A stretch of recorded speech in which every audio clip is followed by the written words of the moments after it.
ว่าเสียนขยายเขตพื้นที่เพื่อสิรองรับหมู่ภิกษุสงฆ์ผู้ใดมีความปรารถนาที่จะสร้างแผ่นดินหรือธรณีสงฆ์ก็เริ่มรวมเลยคือเฮาสิเอาเพิ่มอีกเพราะว่าที่อยู่ของหมู่พระเน้นเฮานั่นบ่พอเฮาก็ต้องขยายขึ้นผู้ใดสิรวมก็รวมเด้อที่ซื้อดินเพื่อที่สร้างวัดต่อนั่นแหละเพื่อที่สร้าง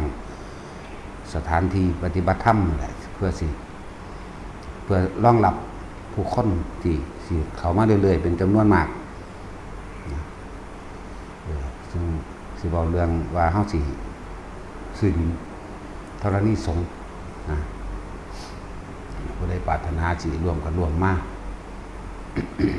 ก็สิโดยประมาณ 700,000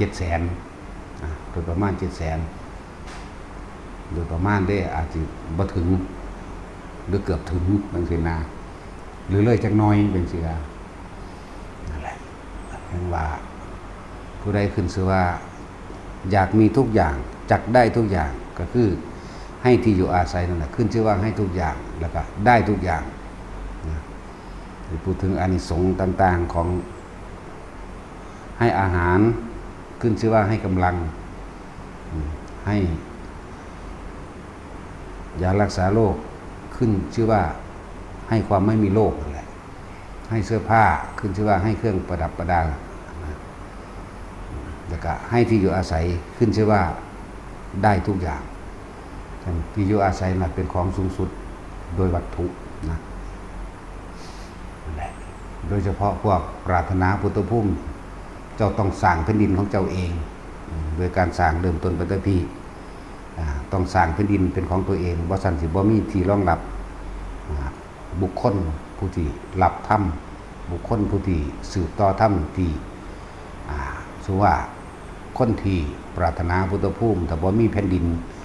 เป็นที่รองรับหมู่คณะสงฆ์อันเป็นสาวกแห่งตนมันก็ไปบ่ได้ความท่านั้นก็บ่สมบูรณ์เข้าใจบ่ล่ะนั่นแหละมีอยู่ดอกผู้เพิ่นถามแนวมื้อนี้มา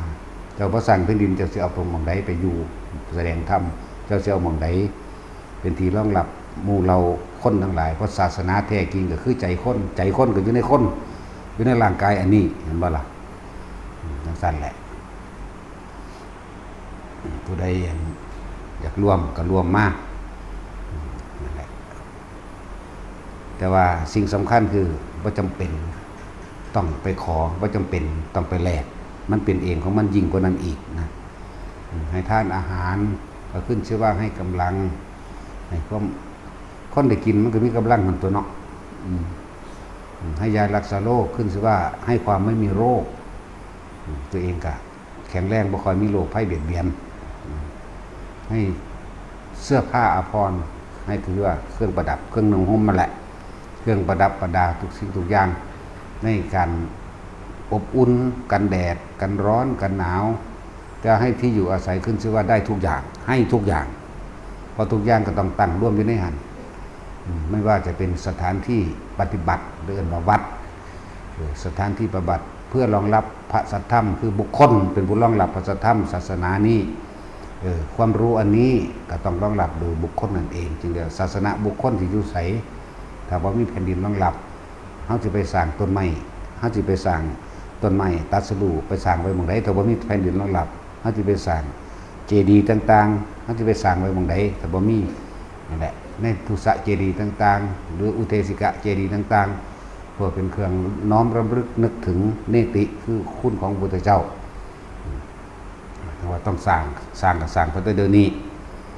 แล้วมันจะคอยแทรกซึมเป็นปึกเป็นแน่นหนาขึ้นไปเอง